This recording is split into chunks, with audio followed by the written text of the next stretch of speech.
Con el que hace mucho. Y vamos a ver cómo empezó esto de los trabajos de Heracles, ¿no? Y empecemos por cuando empezó a agarrar fama Heracles. Primero me imagino yo, habrá sido un muchachón cualquiera. Siempre fue medio violento. Sabemos las historias de su niñez. Mataba víboras en la cuna, pero estas son cosas que se agregan después. La gente no sabía que Tibuchú, miró, ahí está el de acá al lado de Tirinto que mata víboras. No, eso se supo después, son inventos.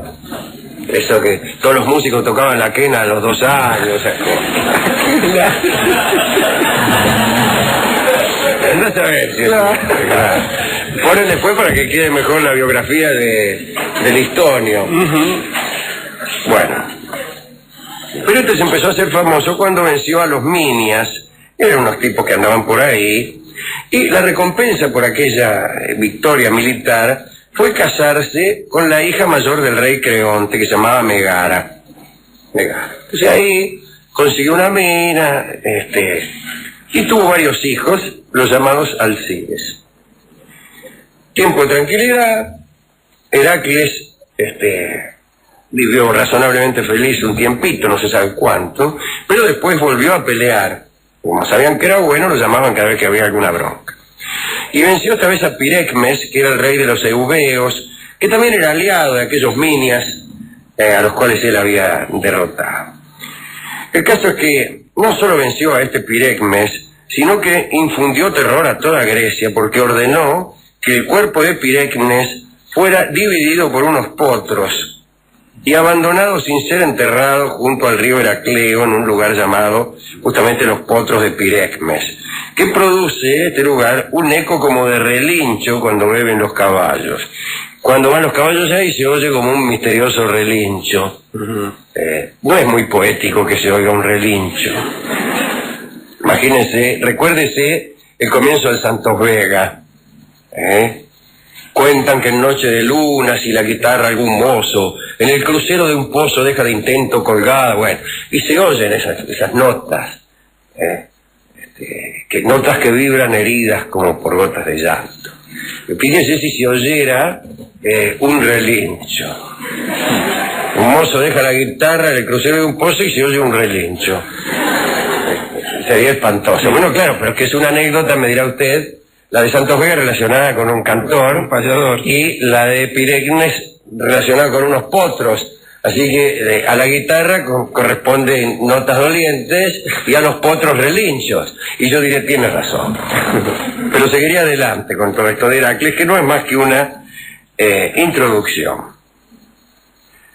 Cuando Heracles se mandó esto de abandonar insepulto el cadáver, provocó el enojo de la diosa Hera. Abandonar un cadáver insepulto en Grecia era una cosa tremenda. Recordemos precisamente Antígona, ¿no es cierto?, que cuenta eso, la historia de una muchacha que desea sepultar a su hermano muerto y que el tirano se lo impide. Y Hera se enojó con Heracles y lo enloqueció. La locura era un castigo de los dioses en aquel entonces, no como ahora, que es materia de trabajo de los psicoanalistas. Pero la locura de Heracles lo llevó a cometer unos crímenes espantosos, porque tomó a sus hijos por enemigos, creyó que eran enemigos, y los mató y los tiró al fuego. Todo esto es convenientemente espantoso.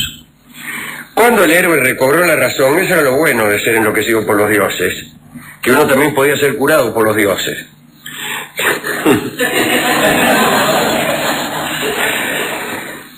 Lo que no sucede con los locos actuales, que son curados por una multitud de circunstancias que después no proceden son enloquecidos por una circunstancia que después no te desenloquece.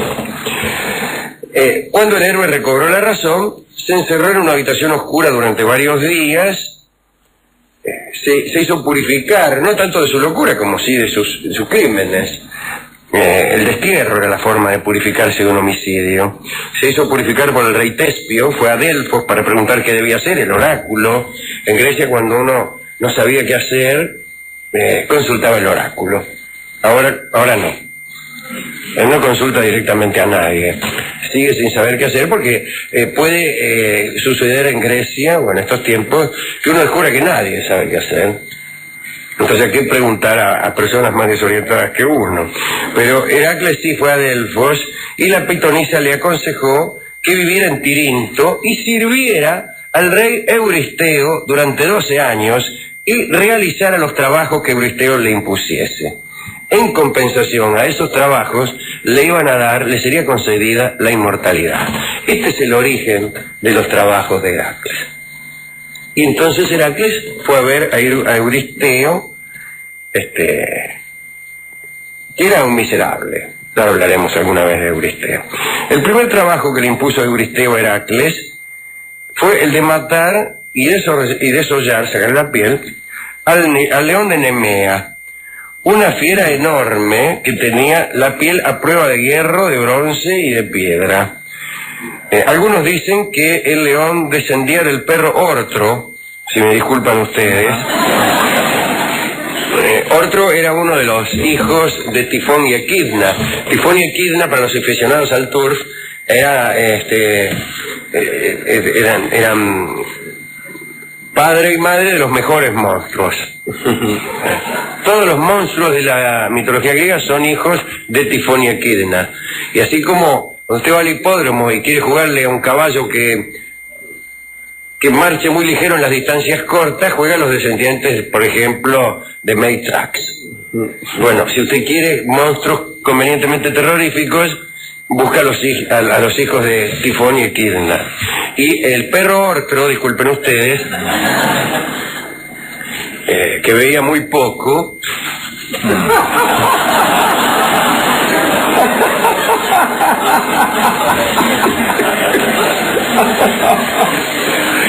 era un monstruo, hijo de Tifón y Equidna, y padre quizá del león de Nemea, donde el león de Nemea tenía un pedigrí, sí, claro, monstruoso, que acreditaba su ferocidad.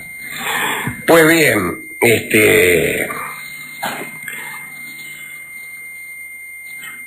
en busca de la fiera, Heracles llegó a Nea. Para ir a buscar al león de Nemea, es preferible ir a Nemea.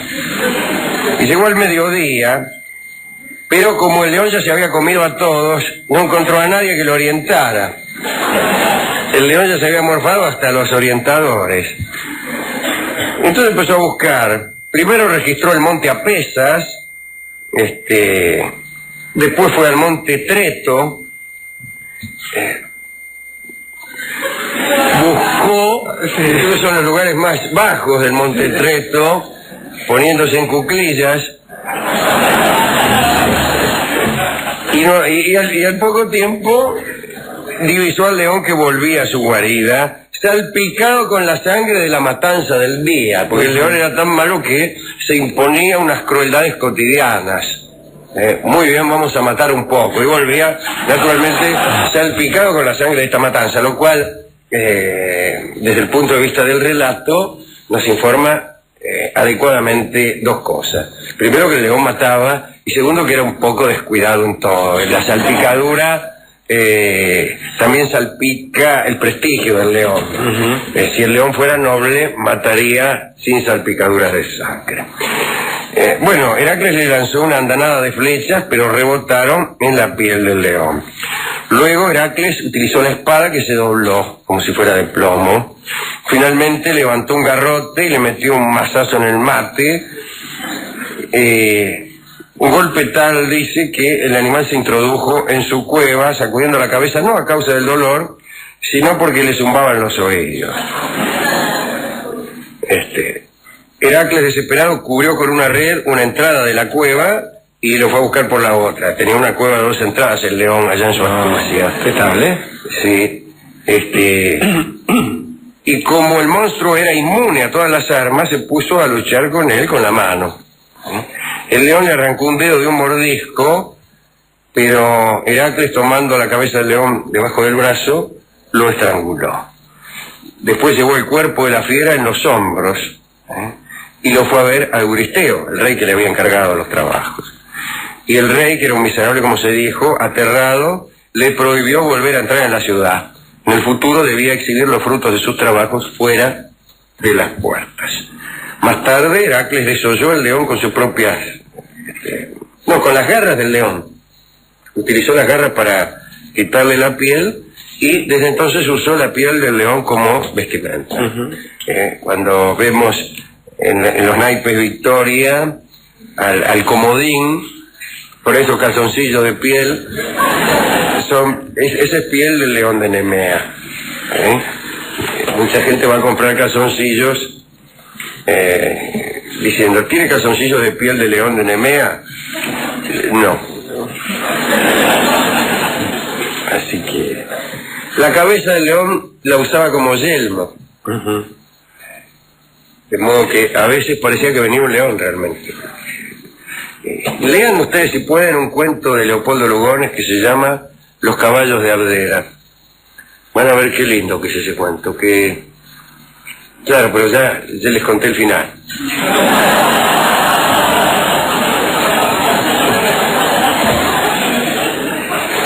A verlo relacionado con Heracles ya es contarles el final. Claro. Bueno, ¿qué va?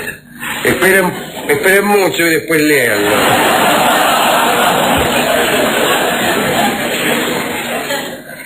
Bueno, y así se mandó 12 trabajos como Heracles. Hoy contaremos algún otro. Este es el primero.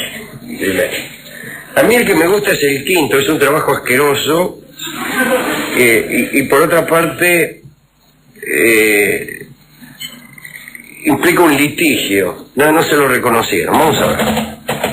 El quinto trabajo que es limpiar las caballerizas del rey Augías o Augías, nunca supe cómo era. Euristeo, que le había impuesto este laburo, se imaginaba alegremente el asco que sentiría Heracles al tener que cargar el estiércol de los establos en cestos y llevarlos lejos de allí en hombros, etcétera, ¿no? Eran para denigrar lo que Euristeo le había mandado a limpiar el estiércol de las caballerizas del rey Augías. Augías, por cierto, era el hombre más rico del mundo, probablemente, porque tenía manadas y rebaños como nadie. Por designio divino, sus animales eran inmunes a todas las enfermedades y eran inimitablemente fértiles. Me gusta él, me gusta como está dicho. Pero los establos de Augías o de Augías no se habían limpiado por muchos años, y aunque el olor apestoso no afectaba mucho a los animales, parece que se había difundido por todo el Peloponeso. La península esa que está al sur de la Hélade tenía un olor que no se podía. Todo por las caballerizas del rey Augías. Que el olor a estiércol invada toda una península es una cosa. Hay que tener, eso se llama. Bien. Además, los prados del valle estaban cubiertos por una capa de estiércol tan espesa que no se los podía arar para cultivar los cereales. Fíjese, no llegabas a la tierra, te quedabas ahí nomás. Bueno, Heracles llegó, saludó a Augías desde lejos y se comprometió a limpiar los establos antes del anochecer, a cambio de la 10ª parte del ganado. Era mucho, la 10ª parte del ganado en unas manadas y rebaños que eran las más grandes de la tierra era mucho. Augías empezó a reírse y llamó a Fileo, su hijo mayor, para que fuese testigo del ofrecimiento de Heracles. Por consejo de Menedemo y con la ayuda de Iolao, que era el sobrino, Heracles abrió la pared de los establos en 2 lugares y luego desvió, ya sabe usted, los ríos vecinos, el Alfeo y el Peneo. Las aguas corrieron a través de los establos, los limpiaron y luego limpiaron también los rediles, los pastos del valle y todo. Es una obra hidráulica, hizo Heracles, en vez de andar con pala y rajuneando el piso, como otros, ¿no? Y así Heracles realizó este trabajo en un solo día, saneando el territorio y sin siquiera mancharse del dedo meñique, que probablemente era el que le había arrancado el león de Nemea.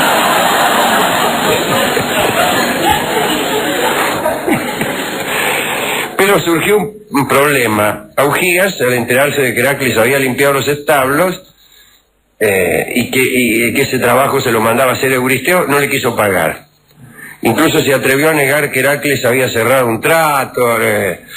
Tanto es así que se dice que los trabajos de Heracles eran 10, no 12, y que este era uno que no se le contó, y hay otro que no me acuerdo cuál era, que tampoco se le contó porque eran todos muleros. Así que desde luego no se llevó la 10ª parte del ganado de Augías. Así que Augías decía que los dioses fluviales habían hecho el trabajo y no él, que los ríos eran dioses, bueno, todas esas cosas. ¿Sabe cómo es uno cuando no quiere pagar? Dice que los ríos son dioses y no te pago. Hasta el paga. Bueno, pero ese es un trabajo que me gustó, a pesar de que no se lo contaron, y que no consiguió la 10ª parte de aquellos rebaños. Pero la región quedó muy saneada, y ahora usted va por el Peloponeso, que es una vasta península, y puede oler en cualquier parte sin que tenga que someterse al terrible hedor de aquellas caballerizas del rey Augías. Y finalmente hablaremos del último trabajo que debió llevar adelante Heracles, que era esto: ir a los infiernos y traer desde allí al perro Cerbero. Ante todo, buenas tardes. Ante todo, Heracles se hizo iniciar en los misterios de Eleusis, que enseñaban a los creyentes la manera de llegar con plena seguridad al otro mundo después de la muerte. Es decir, si usted se muere y no está iniciado en los misterios de Eleusis, por ahí se pierde. Los egipcios creían algo parecido, de modo tal que el buen pase al otro mundo estaba relacionado no tanto con una conducta honrada en la tierra, como todos estamos sospechando, sino más bien con el conocimiento de unas maniobras burocráticas, de los adecuados conjuros. Si viene fulano le tiene que decir esto, te aparece el dios Tot, y entonces por decir que le recontra y no ladre. Conjuros de esa naturaleza, ¿no? Mita al medio, buena al tiro, esas cosas. Pero bien, se inició en los misterios de Eleusis toda vez que tenía que ir al otro mundo para traer al perro Cerbero. Y entonces descendió al Tártaro desde el Ténaro Laconio. Hay varias puertas del infierno, ya lo saben ustedes. Yo he conocido algunas. Al verlo llegar a su reino, los muertos tuvieron miedo y rajaron. Estaban en el infierno ahí, sufriendo tranquilamente, cae Heracles. ¿Para tener miedo en el infierno? ¿Y por qué tiene miedo uno? Porque le prometen un mal inminente. Para que algo sea un mal, tiene que ser un empeoramiento de la situación. Quiere decir que para meter miedo a un tipo que está ardiendo en su propio jugo, hay que meterle miedo, Llamo la atención sobre ese detalle que no ha sido anotado convenientemente. En realidad hubo solo dos muertos que no le tuvieron miedo y lo esperaron. Una fue la gorgona Medusa, aquella cuya cabeza revoleaba Perseo. Y el otro fue el héroe Meleagro. ¿Se acuerdan de Meleagro? Aquel cuya vida dependía de un tizón. Se iba a mantener vivo mientras ardiera un cierto tizón. La madre, cuando supo esto, apagó el tizón y lo guardó en una caja. Pero después, con el tiempo, Meleagro hizo sonar a un tío, y la madre se enojó y volvió a tirar el tizón al fuego, y adiós Meleagro. Bueno, pues bien, Heracles desenvainó su espada para atacar a Medusa, pero Hermes, que lo guiaba, le dijo que era apenas una sombra. También intentó atacar a Meleagro, pero Meleagro se le acercó, lo chamulló y le contó su desgracia, tal como yo acabo de contarla. Y lo hizo en términos tan conmovedores, mucho más que los míos probablemente, de modo tal que Heracles no pudo contener las lágrimas. Incluso le preguntó si le quedaba alguna hermana, que es lo que suele preguntarle uno a un muerto que se encuentra en el infierno. Y Meleagro le contestó que efectivamente Deianira aún vivía, y el héroe le prometió al muerto casarse con ella. Ya sabemos lo que le pasó después, pobre Heracles, cuando se casó con Deianira, pero de eso hablaremos algún otro día. Más allá, en el infierno, encontró a Teseo y Piritó, aquellos amigos que estaban vivos, habían ido también antes que Heracles, pero Hades, el rey del infierno, los tenía encadenados a las sillas crueles. Hemos hablado de las sillas crueles, que son esas sillas en que vos te sentás pero no te podés levantar. En las oficinas hay personajes que parecen atados a las sillas crueles porque siempre están sentados a su escritorio y se los conoce vulgarmente con el nombre de cola de fierro, por no decir otra cosa. Bueno, ahí estaban Teseo y Piritó. Heracles,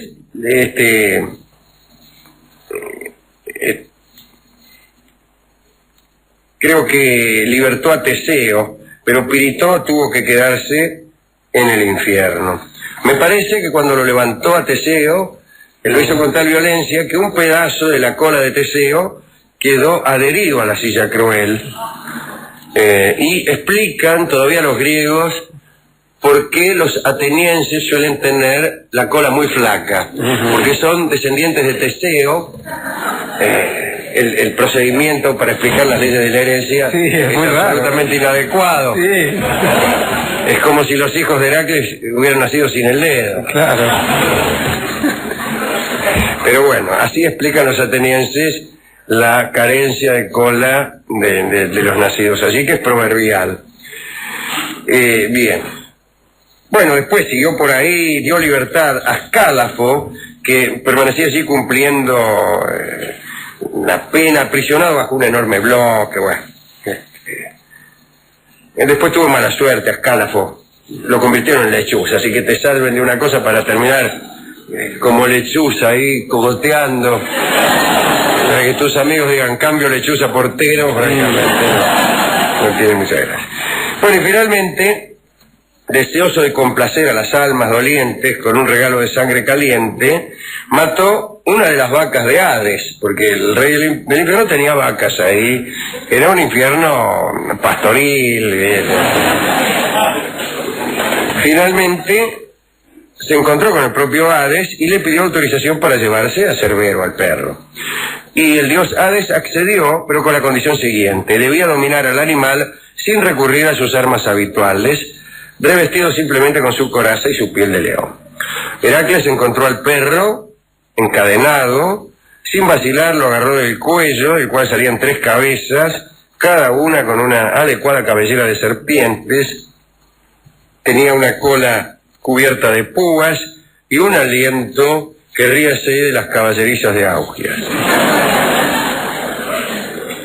Bueno, al final le ganó Heracles. Subió a la tierra con Cerbero a la rastra, cruzó el río Estigia sin peligro, aquel río de olvido, ¿no?, con la ayuda de Atenea.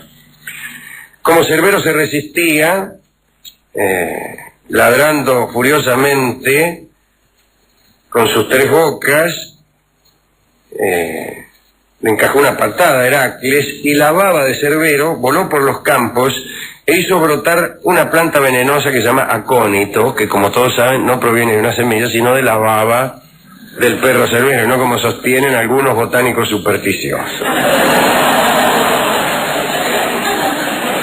Finalmente, Heracles llevó a Cerbero a Micenas. Euristeo era el rey de Micenas. Y Euristeo se aterrorizó tanto que se metió adentro de una urna de bronce que había construido especialmente para esconderse, ¿no? Y como no sabía qué hacer con el perro, Heracles, como había terminado su misión, se lo devolvió a Hades. O sea, se lo devolvió al rey del infierno. Y Heracles volvió a Tebas una vez terminados sus trabajos.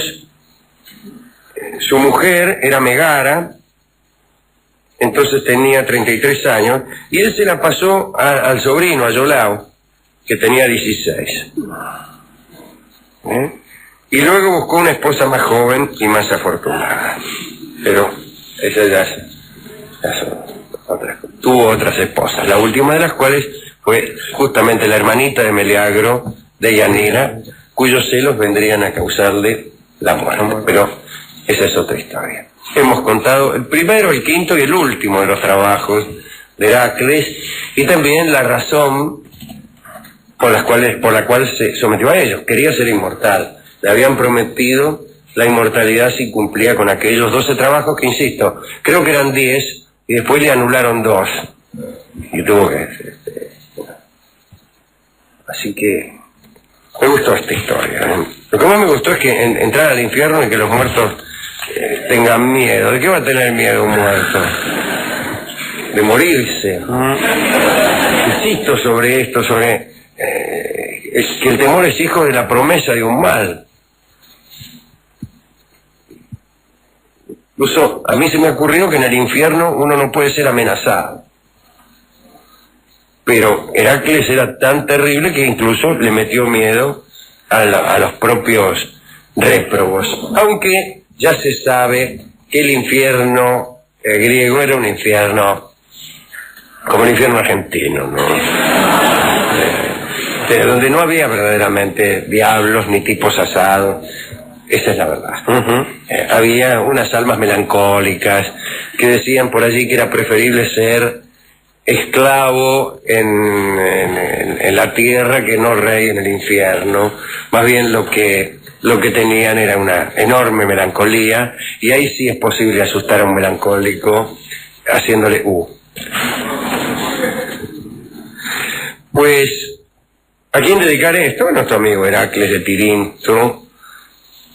¿A quién más? A Meleagro, pobre, ¿no? Que la madre se le enojó y le tiró el tizón del que dependía su vida al fuego. Eso es lo malo de hacer depender la vida de algo sujeto a ajenas voluntades. Por eso es preferible que nuestra vida no dependa de un tizón, de un amor. Hay que hacerla no depender de nada. Pero lo malo es que cuando una vida no depende de nada, ya no es una vida. Así que es preferible morirse como Meleagro, andar viviendo ahí sin que nadie tire el tizón al fuego. Nada, no tengo más. Dedicar al perro Ortro, a ese hijo de Tifón y Equidna, a ese perro que veía poco, sí. Hay esta actitud, ¿no, Alejandro, de Heracles, para emprender algo que ya de por sí es muy complejo, meter complejidades aún mayores. Es decir, el tipo tiene que ir a hacer un trabajo y primero se inician los misterios, después va y no solo agarra al perro, sino que libera algunos. Libera algunos tipos. Claro. ¿Quién le mandaba a liberar a Teseo? O a interceder por Piritó, o a matarle una vaca a las almas dolientes. Claro. Pero el tipo iba y decía, bueno, vengo a rescatar a Cerbero, pero ya que estoy, hago más. Claro. Y fíjate, por ejemplo, lo de las caballerizas. Desviar 2 ríos es más difícil que limpiar la caballeriza, tal vez. Digo, probablemente. Entonces, bueno, esta gente que se toma más trabajo. Bueno, pero en otros trabajos incluso llegó a sostener la esfera celeste por un rato. Que no es poca cosa, digo. Yo que no he pasado de un rompero. Pero me parece que cuando fue en busca de la manzana de las Hespérides, estaba, qué linda historia que es esta, estaba Atalante, Atlas, que había sido condenado a sostener la esfera celeste. Estaba ahí, sosteniéndola ahí, por la eternidad. Más que pesado, es aburrido sostener la esfera celeste. Al cabo de unos milenios uno ya empieza a sentir que le duele. Y entonces Atlas le pidió que se la sostuviera un rato.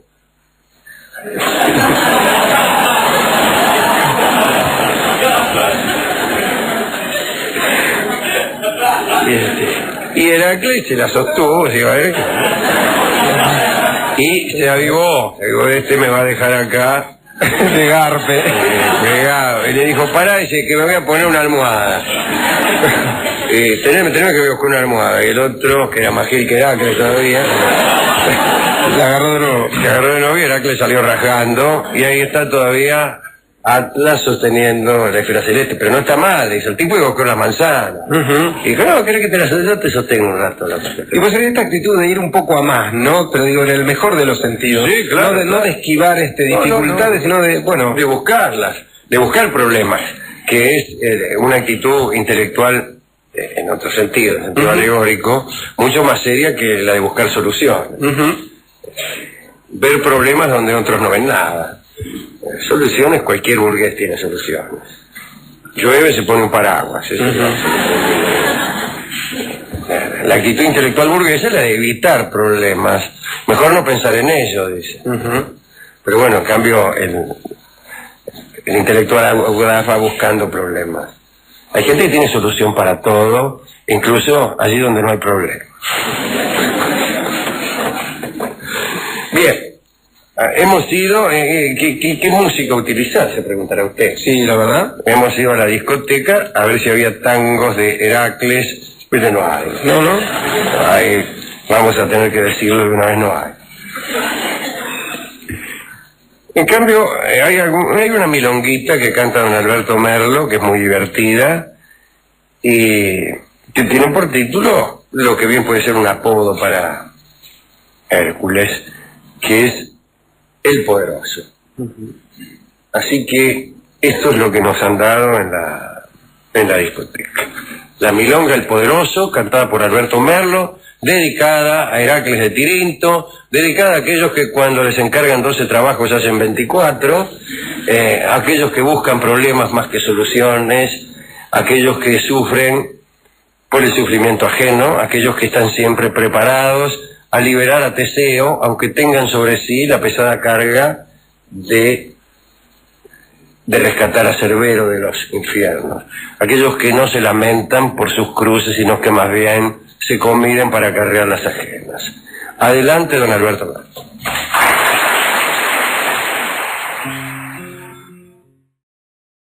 Hablaremos de Orfeo. Muy bien. ¿Por qué hablar de Orfeo en un homenaje al pensamiento nacional? Es una pregunta que todos ustedes se harán y yo no tengo la respuesta. Pero hoy íbamos a hablar también, o homenajeábamos también a Homero Mansi, a Discépolo y a Cátulo Castillo. Y Orfeo era antes que nada un cantor en el sentido clásico. El cantor es también el poeta, El Aeda, el bardo. Exactamente, y está ligado directamente a la historia y al lugar al que pertenece. Orfeo era hijo del señor Eagro y de Calíope, y nació en Tracia, allí donde los caballos, no lejos del monte Olimpo. Sí, cantor, pero también el músico, el poeta. Según dicen, fue el inventor de la lira y de la cítara, o al menos el que aumentó el número de cuerdas del instrumento, que se parece que antes tenía 7 cuerdas y Orfeo le agregó 2. Según cuentan, Orfeo entonaba cantos tan dulces que las fieras lo seguían. No parece una comparación eficaz. Era tan dulce en su canto que las fieras lo seguían. No hay una relación de causa-efecto entre la dulzura de un canto y el apego de la fiera. No, pero quizás hay una referencia que algún poeta nacional nos ha hecho hablando justamente de la bestia de todas las bestias, es decir, el demonio que dice: cantó tristes nunca oídos, cantó cielos no escuchados, que llevaban derramados la embriaguez de los sentidos. La embriaguez de los sentidos es lo que funda la bestia, y quizás en ese sentido... Claro, ese es el sentido, ¿no? No que lo dulce hace que las fieras te sigan, sino que la fiera se endulza ante el talento, ante el artista. Por eso lo mejor que puede hacer el artista es poner en acción su genio y su talento. Para eso sirve el artista. Y eso es lo que endulza a las fieras, no un discurso en contra de las fieras.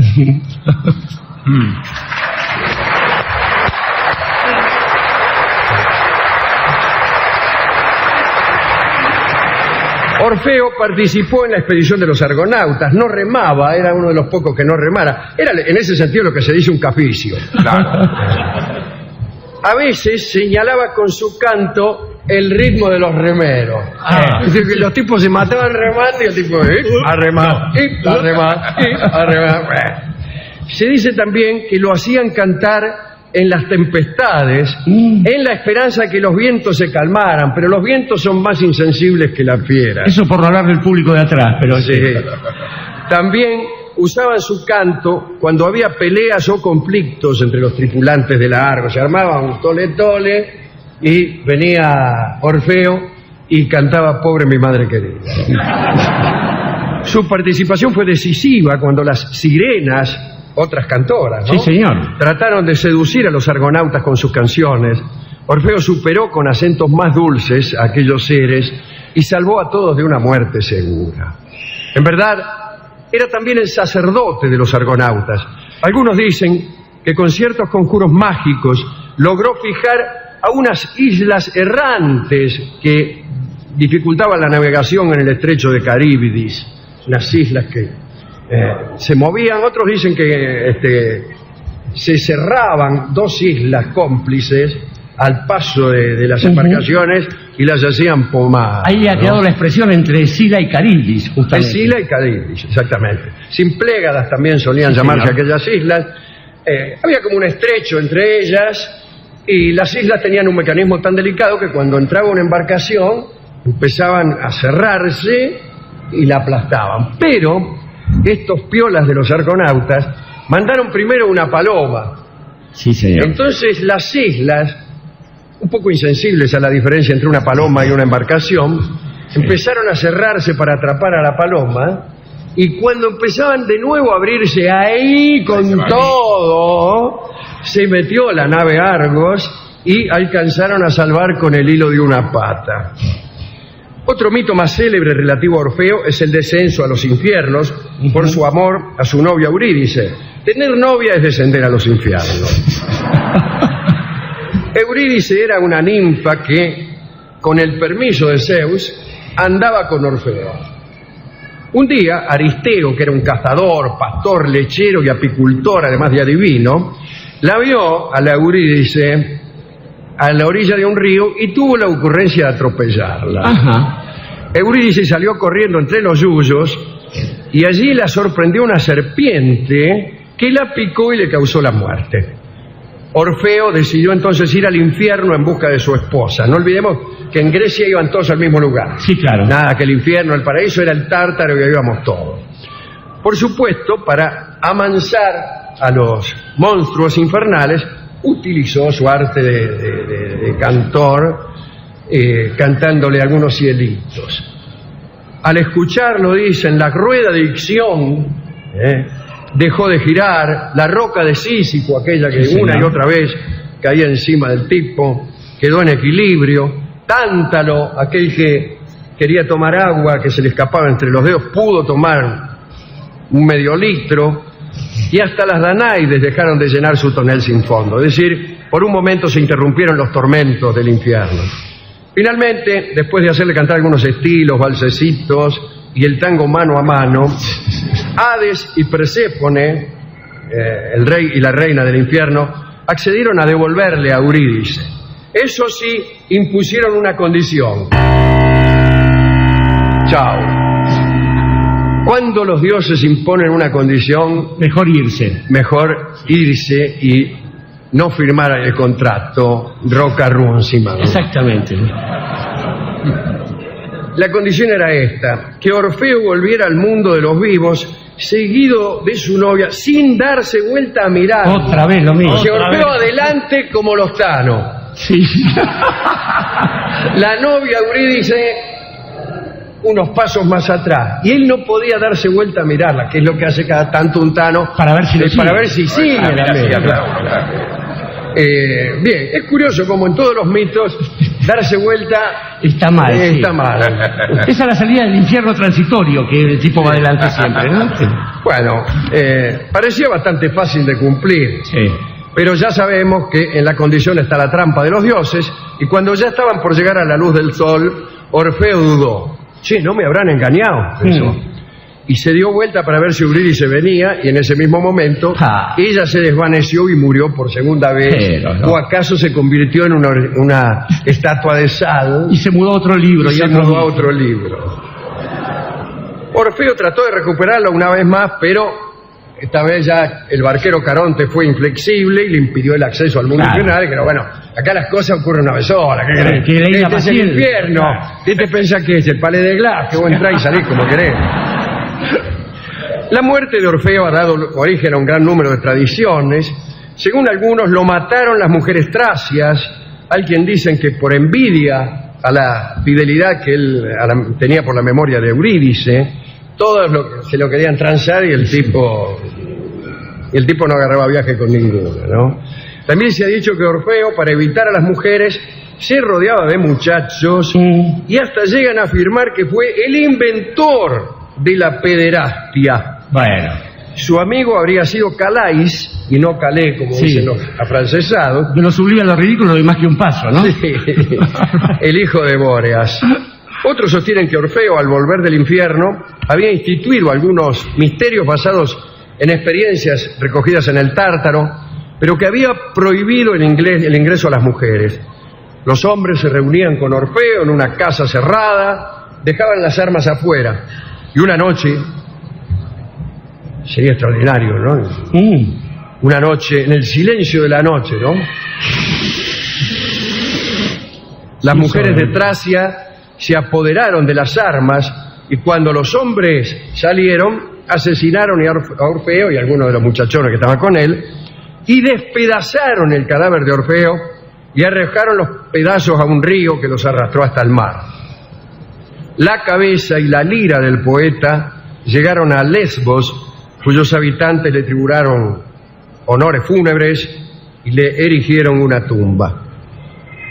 Y se pretendía que de esa tumba sería el sonido de una lira, todo muy Santos Vega, todo muy Santos Vega, ¿no? Hay quien dice que la tumba de Orfeo está en Asia Menor, allí donde desemboca el río Meles, y cuentan que a la muerte de Orfeo hubo una epidemia en Tracia y que un oráculo declaró que para librar al país de la peste era preciso recuperar la cabeza de Orfeo y tributarle honra fúnebre. Imagínense una expedición a buscar la cabeza. Al final la encontraron unos pescadores ahí tirada, qué sé yo, y estaba cantando. Esto ya es extraño, ¿no? Cantando como cuando estaba viva. O sea, no había forma de hacerlo callar. Parece que Orfeo cantaba himnos órficos y que al oír esa música todos los habitantes de la región acudían en masa a la sepultura. Bueno, después de la muerte de Orfeo, su lira fue transformada en una constelación. Usted sabe que antes de los griegos el cielo era negro completamente. Después, con los mitos, empezaron a convertir cosas y señores como Orión en constelaciones y se fue llenando de estrellas. Antes no había ninguna. No había nada, no había absolutamente, era un cielo muy aburrido.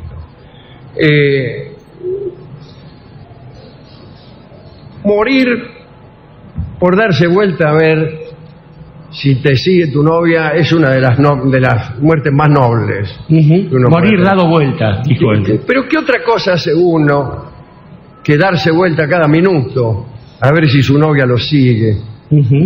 A ver si su novia lo sigue, a ver si el recuerdo de su novia lo sigue. A ver si el amor que uno tiene por su novia lo sigue.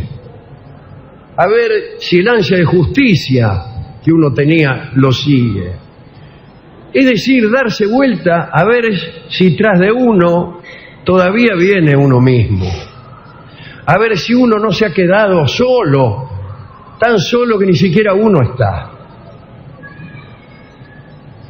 Yo creo que el que tiene una utopía debe vivir corrigiéndola. Debe mirar cada tanto las estrellas para ver si no está siguiendo una equivocada, o mejor todavía, para ver si la estrella no se movió un poco y ahora hay que seguirla en otro rumbo. Y darse vuelta también es obligación de todos los cantores y de todos los poetas y de todos los que siguen utopías, para ver si uno viene detrás y para saber si los compañeros también vienen detrás. Sí, señor. Porque a veces uno...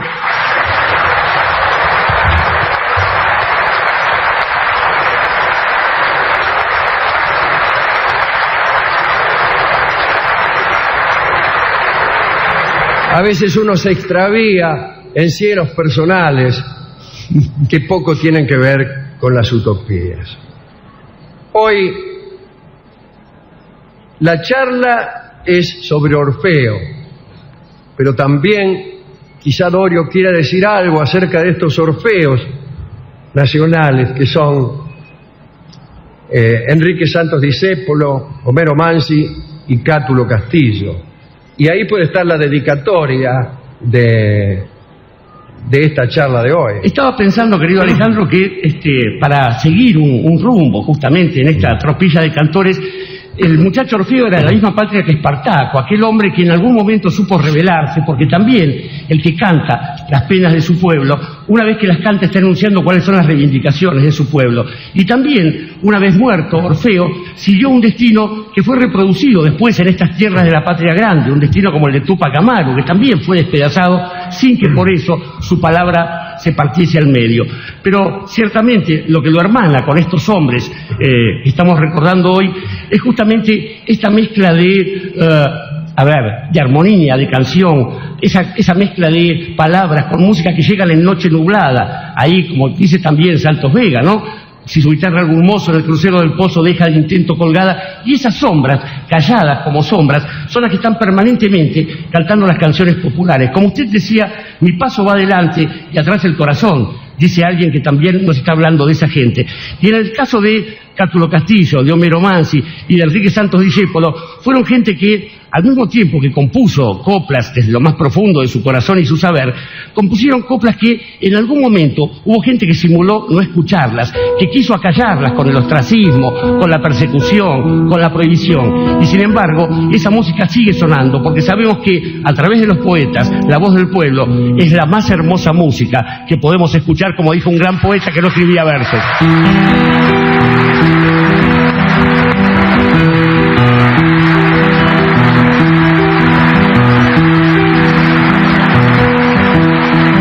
Desde el fondo de la noche la barriada se entristece, porque en las sombras se mecen las notas de una canción. Paisaje de barro negro, chapaleado por las chatas, que al son de 100 serenatas cautiva mi corazón.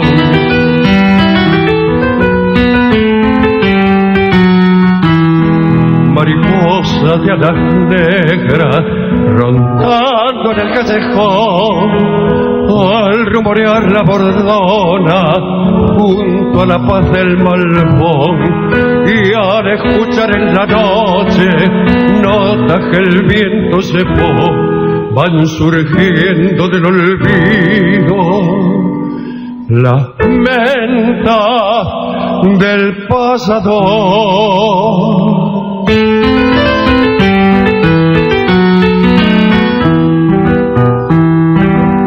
Estampa de Bettinotti cantando en alguna esquina, tristeza de chamullina que jamás se olvidará. Paisaje de novia pobre y de madre abandonada, que se quedaron grabadas en tu vals sentimental.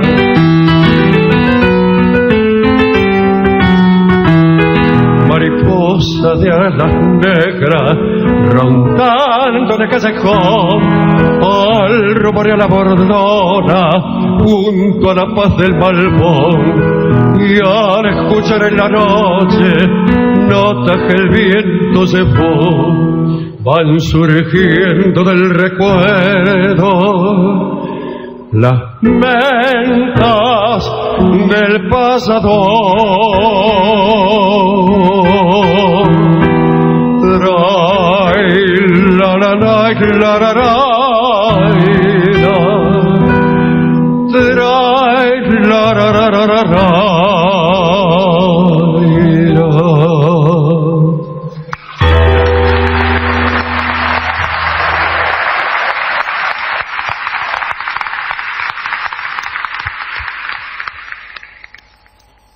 Hablaremos de la mugre de Pedro III. Así que estamos en Rusia, en el año 1747, La emperatriz era Isabel, nuestra conocida, hemos hablado de ella en las últimas semanas. No tenía hijos y la línea sucesoria era complicada. Ella había dado un golpe de estado y el heredero, Iván VI, que era hijo de la emperatriz depuesta, Ana Ivanovna, iba creciendo en la cárcel. Entonces, la emperatriz Isabel había dispuesto que el trono lo heredara el duque Pedro, que era un sobrino, que después iba a ser nomás Pedro III. Lo habían casado con Catalina, que iba a ser nada menos que Catalina la Grande. Isabel quería que esa unión diera frutos velozmente para que la línea dinástica impuesta por ella se perpetuara. Pero había un problema. Catalina permanecía virgen y el duque Pedro no parecía muy entusiasmado en amarla. Había algo que Isabel no sabía. Su sobrino Pedro tenía un inconveniente físico, el mismo problema que había tenido en Francia Luis XVI con María Antonieta. No, es un inconveniente mecánico, digamos, que se soluciona. Luis XVI lo solucionó. Además dicen que era un poco loco Pedro, ¿no? Catalina se recluía en los salones de lectura, pasaba largas jornadas con sus libros y no parecía preocuparse demasiado, aunque por ahí temía verse remitida a una clausura, ¿no? Si esa situación persistía. De todos modos, la verdad es que Pedro no le gustaba nada a Catalina. Y entonces prefería que las cosas se mantuvieran de ese modo. Distante, qué sé yo. Pero la que estaba desesperada era Isabel. Y vamos a ver cuáles fueron las primeras cosas que hizo para intentar conseguir que Pedro se acercara a su esposa. Ya contamos cómo lo resolvió. Ante la imposibilidad de Pedro, Isabel le consiguió amantes a Catalina que pudieran embarazarla en nombre de Pedro. Y uno de ellos fue Sergei Saltykov. Pero eso sucedió cuando Isabel supo fehacientemente que su sobrino tenía un inconveniente. Pero antes de eso, pasaron cosas absurdas, y esas cosas absurdas son las que vamos a contar hoy. Muchos le echaban la culpa a Catalina. Se creía que el nulo amor que sentía por Pedro la inhabilitaba para la procreación. Eso es lo que se creía, Rolón. Bueno, algunos decían que la razón de las dificultades amorosas de Catalina era en verdad la pasión que ella sentía por dos guardias de la corte, los hermanos Andrei y Zahar Chernichev. Y la verdad es que tal era la diferencia que Catalina advertía entre estos dos hombres y Pedro, que no podía más que entristecerse cuando se encontraba con su esposa. Pero la emperatriz Isabel llegó a la conclusión de que había que averiguar exactamente qué es lo que ocurría con aquella pareja estéril, y para eso necesitaba a alguien de mucha confianza, alguien que fuera capaz también de inducir a Catalina y a Pedro a amarse, en fin. E Isabel pensó en el príncipe Repnin, pero le pareció demasiado sobrio y honesto. Entonces se le ocurrió encomendar la misión a una pareja. Los Choglokov. María Hendrikova era prima de la emperatriz y también confidente. El esposo de María se llamaba Nikolai Choglokov. Era de origen plebeyo. Cuando era un joven cadete, Nikolai llamó la atención de Isabel principalmente por su notable gracia al bailar. Entonces lo casó con su prima María, que se había enamorado de él, lo convirtió en chambelán mayor. Dicen que Choglokov era conocido como un apasionado cazador, jugador de naipes, y pese a estar casado como un persistente mujeriego. Entonces, la elección de los Choglokov por parte de la emperatriz se basaba en cierta lógica, ¿no? Porque a pesar de su vida disoluta, Nikolai no eludía sus obligaciones conyugales. Engendró 8 hijos. Su esposa parecía estar siempre embarazada. Entonces Isabel pensó que ambos eran expertos en temas sexuales. Y habló con la pareja, y en 1750 empezó la campaña para reformar a Pedro y Catalina, que no estaban muy interesados el uno en el otro. Pocas semanas más tarde, los esposos Choglokov se presentaron ante la emperatriz con aire triunfante. Dijo María: el problema ya está identificado. Su Alteza Pedro es demasiado oloroso, por lo cual la duquesa Catalina rechaza su abrazo. Pedro huele a sudor, tabaco y cerveza. Hace años que no se baña. Lo único que hace cuando hay suerte es lavarse la cara. Haremos que tome un baño y entonces habrá embarazo y sucesión. Ese fue el dictamen de aquella pareja experta en asuntos sexuales. Descubrieron que lo que pasaba es que Pedro era sucio. Bueno, Isabel quedó maravillada por la simpleza del asunto. Indicó que siguieran adelante con el plan, que incluía desde luego un baño. En Rusia, la primera semana del tiempo de Cuaresma era un periodo preliminar llamado Miasopust, periodo durante el cual los cristianos ortodoxos tenían prohibido comer carne. Entonces comían blini, unos panqueques rellenos de queso y arenque. Bueno, el arenque es carne también, pero bueno. Pero los olores de estos panqueques eran tremebundos. Cuando el Miasopust terminaba, llegaba el tiempo de la gran Cuaresma, que duraba el tiempo que faltaba para la Pascua. Los buenos cristianos se bañaban con esmero para asistir a la confesión puros en cuerpo y en espíritu. María y Nikolai Choglokov eligieron ese momento y llevaron instrucciones de la emperatriz para que Pedro tomara el baño cuaresmal. Incluso los Choglokov tenían en sus propios aposentos una de las mejores salas de baño del imperio. Ese sería el escenario de la limpieza del príncipe de la corona y el primer paso en la creación de un heredero. Ahora bien, cuando a Pedro le dijeron que tenía que bañarse, se enfureció. Gritó que lo dejaran en paz y que jamás se rebajaría a tomar contacto con el agua.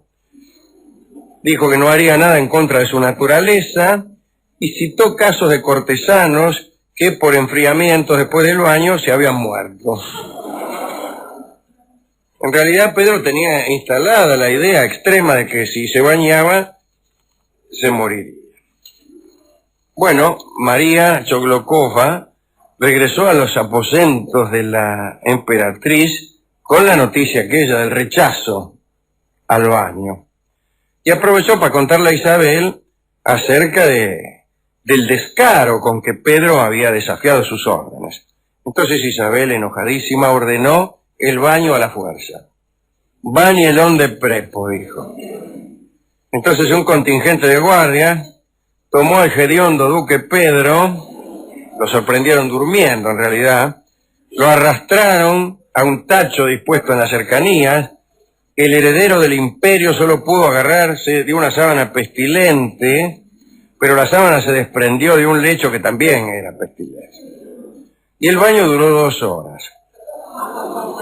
Pedro quedó limpio y abatido. Y el asunto no se solucionó. Isabel y los orgullosos Choglokov esperaron que Catalina y Pedro se unieran, digamos, pero él no podía y Catalina no estaba entusiasmada en lo más mínimo. La espera duró 6 meses y no sucedió nada. Entonces sí, fue cuando Isabel pensó en que a Catalina la embarazara otro hombre. Un hombre que justamente fue presentado por los Choglokov, pero esa es otra historia que ya hemos contado. La de hoy se limitaba a esta creencia de que el baño iba a precipitar a Pedro y Catalina a una locura de lujuria. No sucedió así. Y hemos querido contarlo porque es muy posible que entre nuestros oyentes existan personas con dificultades que vengan a creer que con una buena enjuagada van a solucionar todo. No, no es así, amigos. Digo para que no se bañen en vano.